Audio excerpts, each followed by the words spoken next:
Y voy a empezar quizás haciendo una reflexión que capaz y no les gusta. Ya, capaz y no les gusta la reflexión que voy a hacer, pero yo sí quiero invitarles por un segundo, en la misma línea que el comentario de ayer, en donde también les convocaba a repensar sobre esta situación que estamos viviendo en el país de alimentar permanentemente el odio, la bronca, la revancha, la sed de venganza, no, más no la búsqueda de justicia. Ayer el medio digital que ha hecho estas revelaciones de audios y conversaciones que involucrarían a personajes muy cercanos al presidente Lasso, no solo funcionarios de su gobierno, sino incluso familiares que estarían detrás de la designación de determinados ministros, altos cargos públicos, gerentes de empresas públicas, etcétera, etcétera. Ahora incluso hasta para resolver temas relacionados con los ascensos en instituciones como la policía, que más adelante también quisiera referirme a aquello, porque creo que lo de la policía merece un capítulo aparte en toda esta telenovela horrorosa que está viviendo el Ecuador.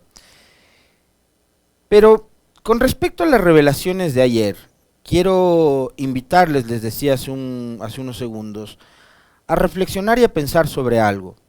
Sobre todo para que junto a ustedes yo trate de ser siempre coherente y consistente con lo que digo, porque va a estar muy feo, como les ha pasado a un montón de gente, ¿no? Esos que aplaudían a la posta hace 3, 4, 5, 6, 10 años atrás y ahora la posta les apesta. Entonces yo no quiero ser igual que ellos y tampoco quiero que ustedes sean igual que ellos. Entonces vamos a tratar de ser lo suficientemente... Exactamente, Edgar Guzmán, por ahí iba, me leyó la mente Edgar. Vamos a tratar de ser lo suficientemente coherentes y consistentes con lo que aquí pensamos y también con lo que decimos, para no convertirnos en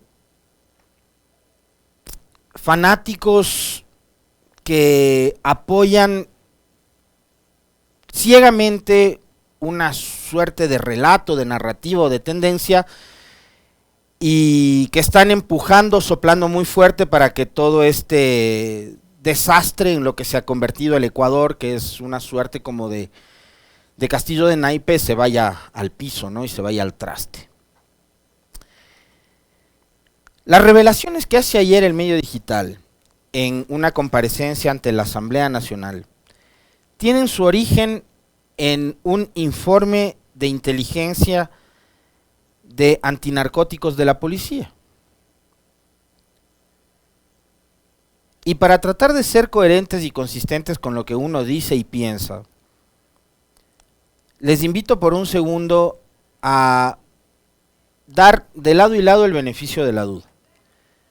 Ahora sí vamos a creer en los informes de inteligencia de la policía de Ecuador, de esa policía que está en entredicho, policía en la que, por cierto, como en todo cuerpo colegiado, debe haber profesionales de los muy buenos, pero también de los otros, ¿no? En este caso, incluso gente que está involucrada con temas como el crimen organizado, como el narcotráfico. Por eso les decía que lo de la policía merece un capítulo aparte en la telenovela. Cuando tuvimos acceso al informe de inteligencia de la policía en el caso María Belén Bernal, vimos que ese informe era una hoja y media carcosa, cuyo reporte por día era un párrafo del supuesto seguimiento que los policías que se fueron de paseo a Colombia hicieron de las actividades que supuestamente cumplía el asesino de María Belén, Germán Cáceres, exteniente de policía, después de su salida del país. Era un párrafo por día, de algo así como 12 días, una cosa así, ¿no? Entonces era una hoja y media, un informe carcoso de inteligencia. Eso era. Les quiero invitar también a pensar en que gracias a un informe de inteligencia de esa misma policía, ¿ya?, que dejó fugar a Cáceres, que no lo siguió, que no hizo seguimiento, que simuló hacer seguimiento de Cáceres, porque esa es la verdad, simuló hacer seguimiento de Cáceres, ¿Ya? Gracias a un informe de esa misma policía, encarcelaron a Olavini. Y ustedes fueron testigos hace unos días de lo que pasó con Olavini, que 4 años después ha sido ratificada su condición de persona inocente dentro de un proceso que le abrió en esa época la justicia ecuatoriana durante el gobierno de Lenín Moreno para tratar de vincularle con Julian Assange, con Wikileaks, pero adicionalmente con Patiño y con el gobierno de Correa, ¿ya? Y un informe de inteligencia policial decía que un ciudadano sueco, de nacionalidad sueca, programador informático, que practica artes marciales, era un hacker ruso al servicio de Wikileaks y de la Revolución Ciudadana. Eso decía un informe de inteligencia policial. Entonces, por un segundo yo sí pongo en tela de duda este tema del contenido de un supuesto informe de inteligencia policial, porque voy a tratar de ser coherente con lo que digo, mi estimada Majo Amores. No es que soy otro tibio, sino que yo sí soy coherente. Ahora, ¿cuál es la diferencia? Que el informe es de antinarcóticos, y que antinarcóticos de la Policía Nacional, más todavía en un gobierno entreguista como el que tenemos, no opera solo, opera con el apoyo de fuerzas externas, por ejemplo, de la DEA, de los Estados Unidos. Esa es la gran diferencia.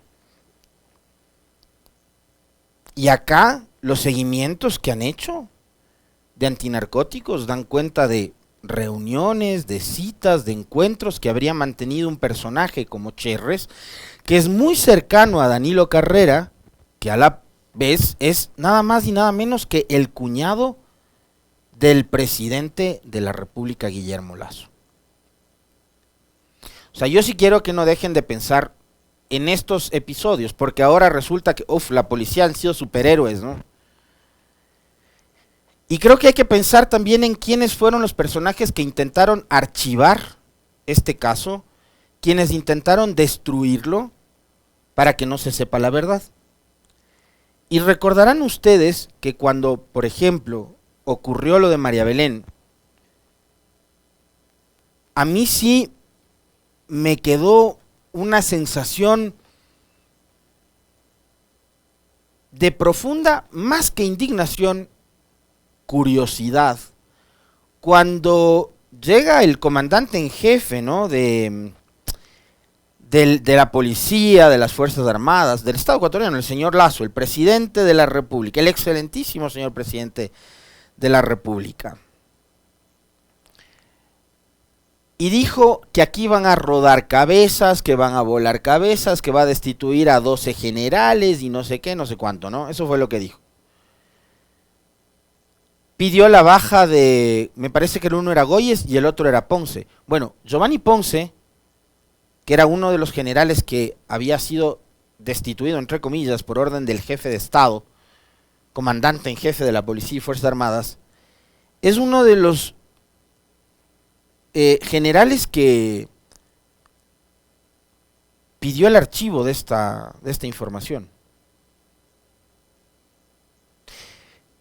Y ahí, recuerden ustedes la revelación de unos audios, que además, y eso ojalá sea parte de todas estas velaciones que están haciendo, ojalá podamos conversar, ojalá podamos conocer el contenido de toda la reunión que mantuvo el entonces ministro del Interior, Patricio Carrillo, con toda la cúpula de la Policía Nacional durante los días en los que se investigaba el caso Bernal. Porque lo primero que hacen los generales, la cúpula de la policía, y miren que Salinas todavía sigue siendo comandante general de la policía, ¿no?, el inamovible. La cúpula de la policía lo acorraló a Patricio Carrillo.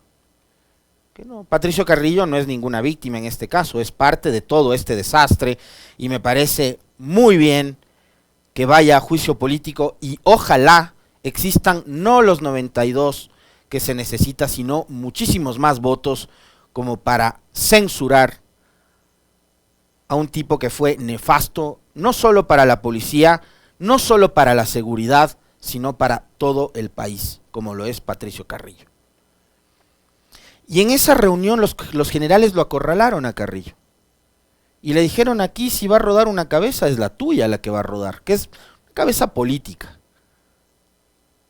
Y tú tendrás que ir y hablar con Lasso para decirle que aquí ningún general se va, porque si vota a los generales, nos vamos probablemente a ver en la obligación de hablar.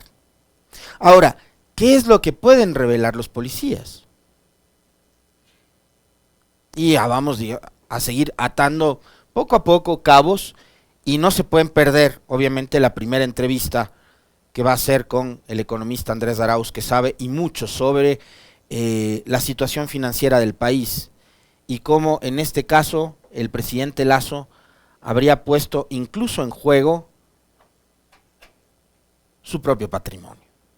¿Ya?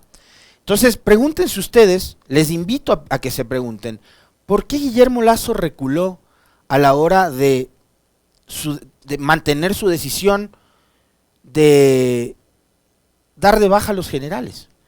¿Cómo es que en este país un par o más de generales tiene más poder que el presidente? ¿Saben en dónde radica el poder de estos sujetos? En la información. ¿Qué saben ellos del presidente Lasso? ¿Qué saben ellos de todo lo que ayer se reveló con respecto de este informe? ¿Que están intactos en sus puestos? ¿O es que son extraordinarios generales de policía? Porque, digamos, si es por eso, los resultados están a la vista de todos ustedes y de todos nosotros. El año anterior cerramos como el año más violento en la historia de este país, con más de 5,000 muertes violentas. Es decir, si es por resultados, me van a disculpar, pero no es que están ahí por resultados. No es porque son, qué bestia, la mejor cúpula de la historia de la policía. Y ahí sí me permiten robarme unos segundos nada más para exigir desde esta tribuna, y me imagino yo que con el respaldo de todos ustedes, la necesidad urgente de que fumiguen. Yo no voy a hablar de depuración. La policía tiene que fumigarla. Ya después de lo que vimos ayer, de lo que hemos visto todos estos días, si quieren devolverle un poquito de credibilidad, de imagen, de confianza ciudadana a la Policía Nacional, tienen que fumigarla. Esto es un desastre. O sea, que el general Víctor Arauz, conversamos con él acá, ayer haya reconocido que tuvo que hablar con Cherres y con Danilo Carrera para negociar su ascenso. Yo pensaba que los ascensos en la policía se los obtenía con base en méritos, en los cursos que hacen, en las calificaciones que tienen, en su antigüedad, en su trayectoria, su disciplina, su buen comportamiento, etcétera. Resulta que los ascensos ya a ciertos niveles, en este caso coronel a general, han tenido que negociar con la familia presidencial. ¿De cuándo acá, pues? Y se acuerdan que cuando hubo un presidente que quiso quitarles todos esos beneficios y todo ese anacronismo que había, intentaron darle un golpe de estado aquel 30 de septiembre del 2010. Creo que hay cosas que no podemos olvidarnos y que hay que traer a la memoria. Entonces a la policía tienen que fumigarla. A mí no me hablen de depuración, de la reingeniería y no sé qué. Tienen que fumigar la policía.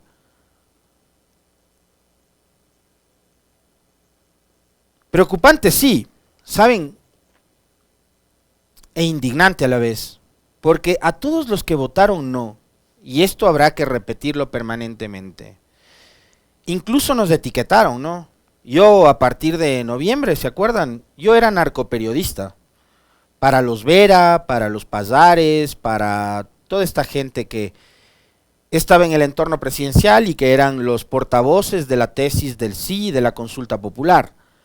Todos los que votábamos no o los que estábamos en contra de esa consulta mañosa éramos narcotraficantes. Me voy más atrás.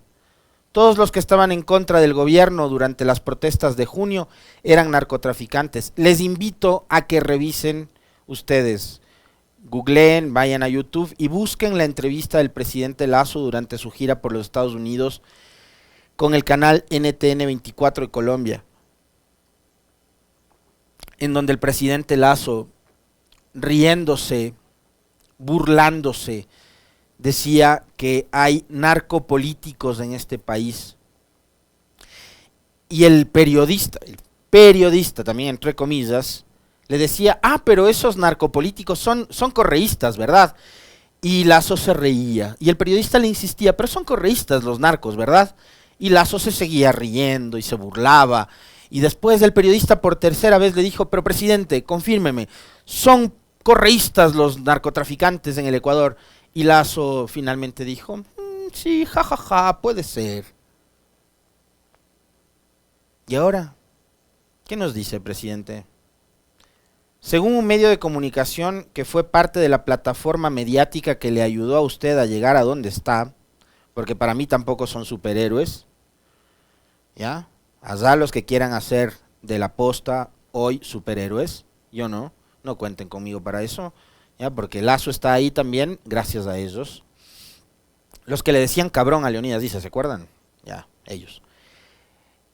Usted habría recibido, presidente, para su campaña a través del señor Cherres, 1.5 millones de dólares.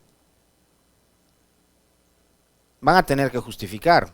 Entonces, el ver a ¿no?, que se la pasa en Twitter lanzando acusaciones falsas sin contrastar ni nada por el estilo, que se la pasa hablando de los laberintos y que armó toda una novela en torno a las protestas de octubre y que quería que a determinadas personas no les quiten el grisete y que se les encarcele nuevamente y que trata de delincuentes a todo el mundo. A mí me dijo mafioso hace una semana. Quiero ver qué nos dices ahora, pues.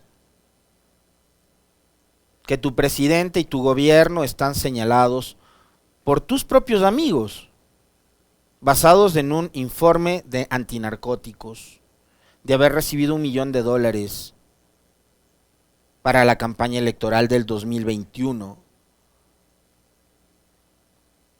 Yo no voy jamás en este momento a sentenciar de que Lasso es capo de un cartel del narcotráfico, ni de que este es un narcogobierno, ni de que Lasso es el Chapo Guzmán. Ya, porque eso es Correa igual Chapo Guzmán hacían estos idiotas, ¿no es cierto? Ya, yo no voy a hacer lo mismo. Sí, voy a defender el debido proceso, sí, voy a defender la presunción de inocencia, pero tu gobierno va a tener que salir a desmentir todo lo que hoy se está diciendo de todos ustedes. ¿Ya? En lugar de andar condecorándose mutuamente con la casa militar, la guardia de Carondelet, porque en eso andaban, ¿no? Veamos las fotitos, por favor, si podemos poner. Esa es la última publicación del presidente Lasso. Mientras develaban un montón de documentos, ¿cuántos son? Como 35.000 documentos, creo, ¿no? En donde se habla de que el gobierno estaría relacionado con el narcotráfico y no sé qué. El presidente andaba en el homenaje a 665 hombres y mujeres que prestan sus servicios a la Casa Militar Presidencial. Mi gratitud y reconocimiento a cada oficial, voluntario, tripulante, aerotécnico. Su entrega y cumplimiento contribuyen a fortalecer la democracia y la estabilidad del país, ¿no? Y ahí andaban condecorándose, entregándose diplomas con caras largas, ¿no? Y sonrisas fingidas. ¿Quién sabe si a manera de despedida? Ahí está. Las Fuerzas Armadas le entregó un reconocimiento al mérito al vicepresidente Borrero. Yo no sabía que por ver Netflix a uno le entregaban condecoraciones. Pero ahí está. Ese es el gobierno que tenemos. Un presidente totalmente desconectado de la realidad. Un gobierno totalmente... ¡Ay! Ya, miren ahí en el fondo está Diego Ordóñez, el secretario de Seguridad. Ahí lo ven. ¿Sí ven? Al lado de la esposa de Lasso está el señor Diego Ordóñez. Sigue siendo parte del gobierno. Con cara larga, ¿no? Muy serio. con la duda de saber hasta cuándo nos quedamos acá. Y hay que ver cuánto más aguanta este país. Ahora, quiero volver nuevamente al tema de la policía. A esta policía que está en entredicho y a la que aplaudían después de apalear gente en las protestas de junio y de octubre del 2019. ¿Qué camino le queda, no? Yo sí les llamo nuevamente a la reflexión a absolutamente todas y todos ustedes sobre el modelo de gobierno que tenemos, el tipo de país que es hoy en día el Ecuador, y si vamos a permitir como ciudadanos que esto siga encaminándose al abismo, ¿no? ¿Hasta cuándo más vamos a aguantar que el gobierno haga lo que le viene en gana y no le rinda cuentas a sus ciudadanos? ¿Hasta cuándo vamos a aguantar que el presidente de la República y sus funcionarios desprecien al primer poder del Estado como lo hicieron ayer, al no asistir a la Asamblea Nacional? No fueron en junio. Lazo soberbio, arrogante, lo confirmó ayer Juan Manuel Fuertes, ¿no? Tipo prepotente, arrogante. En junio no fue, mandó a su recadero, al señor Pozo, secretario jurídico de entonces, a que emita los descargos de parte del presidente. Ayer no fue. Es un gobierno ausente y es un presidente que utiliza la banda presidencial para lucirla solo en eventos en donde hay cámaras, hay luces, donde puede él intentar lucirse, ¿no? Pero ayer, para rendirle cuentas al país ante el primer poder del Estado como es la Asamblea, no fue. Así que es un presidente que, para mí por lo menos, ni siquiera es que ejerce el poder. El que nada debe, nada teme. Si usted no debe nada, presidente, ¿cuál es el temor de ir a la Asamblea y decir la verdad en torno al caso del Gran Padrino? Tremendo cobarde, ¿no?